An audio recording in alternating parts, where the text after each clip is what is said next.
We just spent 3 days with nearly 100 laser business owners at the K&G Jamboree, and after dozens of conversations, workshops, hot seats, and late night Jamie Jam talks, we noticed the same problems coming up over and over again. Do it, build it, make it with Kim and Garrett, make it. What is up? Welcome back. We know you love to do it, build it, and make it. And we're here to help you sell it. We just finished up the K&G Jamboree, and it was a whirlwind. But we got to have a lot of conversations, we got to meet a lot of people, and we got to gather a lot of information. And our biggest surprise wasn't that most people had lasers or they didn't know how to use their lasers. The biggest surprise was really that they had issues with their product selection, their marketing, their confidence, their consistency, and their systems. So the top 5 problems we heard were, I don't know what products to sell. I underprice everything. I'm trying to do too much. My branding looks inconsistent. I'm stuck in technician mode and not in entrepreneur mode. After hearing all of these things and having these conversations, we felt like these comments, feedback, questions that we had would resonate with most of our audience. So today we thought we would give some advice, a little feedback to answer some of these questions, and we'll use this feedback to guide the content that we'll produce for the rest of this year. Tip number 1, stop selling 400 products. Don't be a bodega. Do you want to be that aisle in Walmart or in Target that's clearance aisle? No, you only go down there when you're looking to save a buck. What you want to be is you want to look more like the home decor aisle at Target. Don't be the corner store. You definitely want to curate your product selection, the things that you're selling at your booth or in your store. I know it's fun to make all the things, and you should have fun making all the things. But when you choose an event to go to sell your products, whether it's your online store or at a craft show, you're going to want to curate that product selection to something that's limited, and you just don't have one of everything or 5 of everything sitting across your booth. You want to make sure that the items that you're selling are kind of cohesive and go together, and that are a limited selection, not all the things. Tip number 2, pick a lane. This is kind of like don't be a bodega, but pick a niche, because the riches are in the niches. Well, before you go into that, I wanted to share that I kept hearing a lot about, I would say, well, what products do you sell? And many folks said, well, I'm just getting started. I'm not really sure what it is that I want to sell. So we definitely heard the what's my niche story a lot. What a good niche is to find is your passion. Find something that you're passionate about. Don't try to fake your passion and try to do a product that you think will just make money. Tanner came to us when we first started doing this, and he's like, I'm going to make 3D door hangers, but for the pet niche. I'm going to go double down on the dogs. And I said, that is a great idea. There's a lot of money in the pet niche, especially dogs. What's your favorite dog? He's like, I don't know. I go, what dog do you have? I don't have a dog. I go, well, you just lost the sale. So it's a lot easier to find a product and sell a product when you're passionate about that product. Right. Are you a classic car guy? We had a conversation once with a classic car guy, and he goes, I love classic cars. And Garrett said, find a way to sell a product that's in the classic car niche, because that's what you're passionate about. What are your hobbies? How can you incorporate your hobby into your business? Now, you can't always run a full business on what you're passionate about. Garrett is very much passionate about BMX, and he would love to run a full craft business on a BMX niche. But I'm not sure BMXers buy a lot of door hangers. But he's also passionate about teaching. So our business supports his passion by being able to teach and showcase how to use Adobe Illustrator, showcase how we make some of these products. So it meets that passion that he has. Well, my passion is to make sure that you don't have to work for the man. That is, he's very passionate about that. And I really enjoy the door hanger niche. I enjoy crafting. So we picked up our door hanger niche because of something that I like doing, but we can work in this business together because he's passionate about the teaching side of it. So if you're a couple like us, we see a lot of couples join us at the Jamboree, and also on our Maker Place, so our Made It, Master It tier calls. We get a lot of couples. If you're doing a business together, find a lane that works for both of you, something that a joint interest or passion that you guys can work together towards, because that's going to make it feel less like work and more about doing something you love. Tip number 4, pick products that can be personalized pronto. You want to find things that can be personalized quickly. Every purchase is an emotional purchase. Why'd you buy your car? Was it because it was rated #1 on Consumer Reports, or you thought it looked cool? Purchases are often an emotional purchase. So being able to personalize something with your family photo, a family name, is a great way to grab someone's attention and get them to buy right away. We just did a session at the Jamboree. If you have a personal UV printer, being able to take that printer to a craft show or an on-site event and being able to personalize your products right there. We showcase some software where you can upload your family photo or whatever your personalization is and purchase it right on the website and hit submit. It connects directly to a Google Drive. You download the photo and hit print, and then you can put your item right off to the side and have them pick it up in 5 minutes. So things like magnets, ornaments, those kinds of things that people will buy, especially if they're in that affordable price range, anywhere under that $20 price range.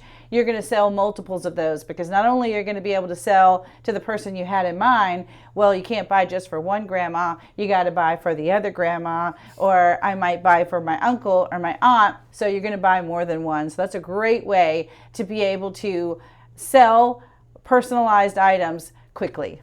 Tip number 5, focus on repeatable products, not complicated masterpieces. Do you want to make art or do you want to make money? You want to make sure that you have systems in place to make your items repeatable and profitable. So we talk about door hangers a lot. We do our Test Cut Tuesday door hangers.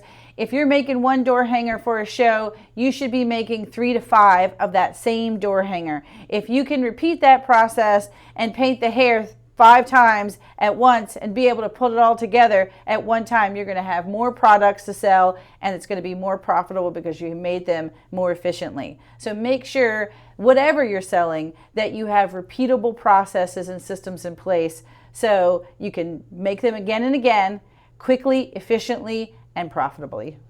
Tip number 6, product photos matter more than people think. We just did a video on this showing you how to take your product and use AI and put it into multiple situations and give yourself some beautiful product photos. You can put it on a counter, you can put it on a door, you can add movement to it. So make sure you go back and watch that video. Christian also did some of that in his AI session, showing you how to use your AI in your business, but he's done in some of our Master It tier calls, AI on how to do product photos. And so, yeah, it's another one of those things where we're like, yeah, that's what people want to see. In addition to that, at the Jamboree, so some of these things were nice to hear people, like we were on the right track with some of the sessions that we had at the Jamboree.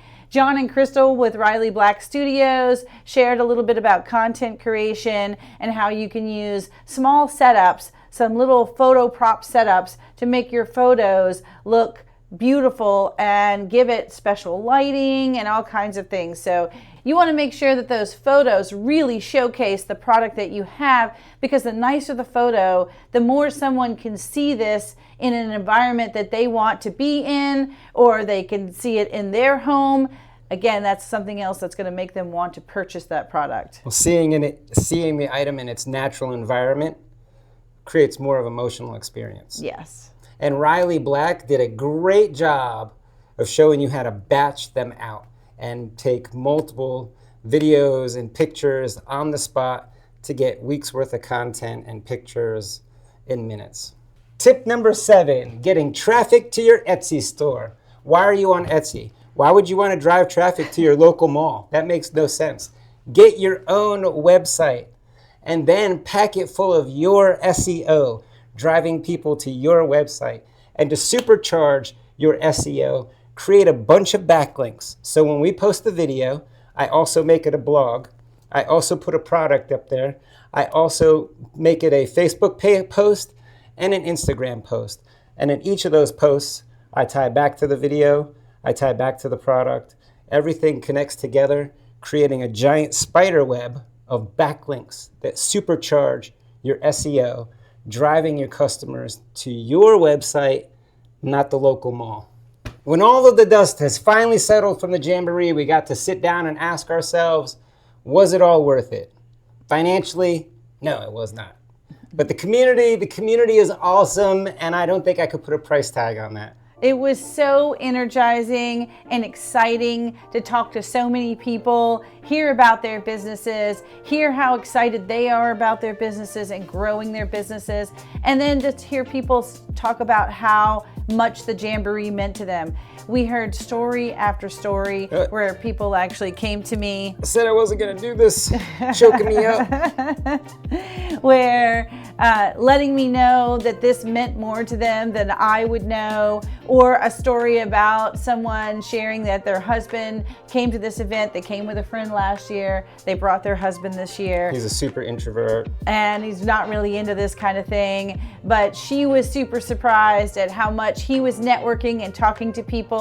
And while she was telling the story, he actually walked by and said, hey, and started talking to someone else. She's like, look at that. She even emailed home her daughter, texted her daughter and let her know that, look at your dad right now, Social talking to all of butterfly. these people. Yeah. And then just the little things like Mark Collier sent us an email after the Jamboree letting us know that he's seen us. He says, I just wanted to tell you how much I recognize and appreciate all of the blood, sweat, and tears you two have invested in your events. Well done. It's such a pleasure and honor to watch you do what you do from the outside, but I know from experience what it takes on the other side too. Yes, he does. So Mark and Will run the Next Level Maker event, which we'll be at in late August. So go check that out. But just him sending us that small little email after the fact that says you survived, because that was exactly how we were feeling on that Monday after the Jamboree. And some of the things that I shared back with him, I was like, yes, a lot of people were here at the event, but people don't always get to see the months of planning, the stress, the late nights, the problem solving, the worrying if people are having a good time, and trying to make everyone feel welcome. Those are the things that people don't get to see that was stressing us out all leading up to and during the event. So while we had a great time, you want to make sure everyone else has had a great time too. Everyone is having a good time. Well, I'm about out of time. We have to get back to normal life. You have to get back to normal life. What is up? Welcome back to Jamboree 2026. Yay!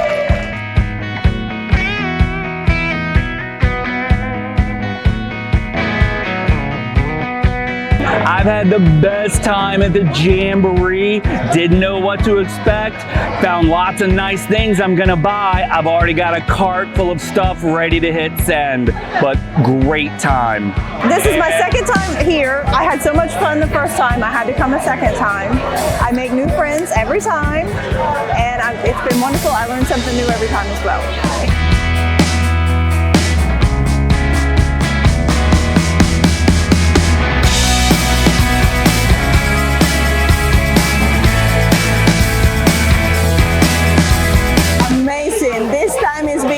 I never imagined that I was gonna have so much fun here. It's my first time. It's my first camp at the Jamboree, and it's been unbelievable, amazing. Hey, it was amazing. More than I expected, man. I had a blast, learned a lot. Hey, I can't wait till year after next. Can't go on the cruise. Year after next, I'll be back.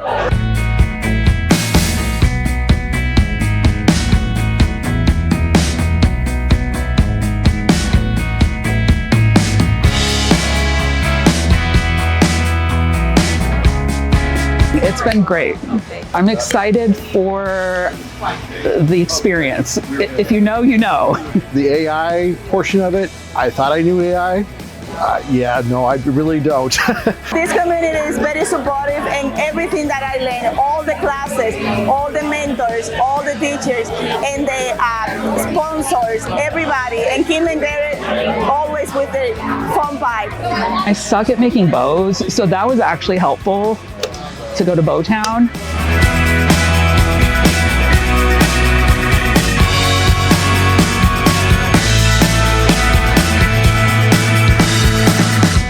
It was amazing. It was way better than I thought it would be.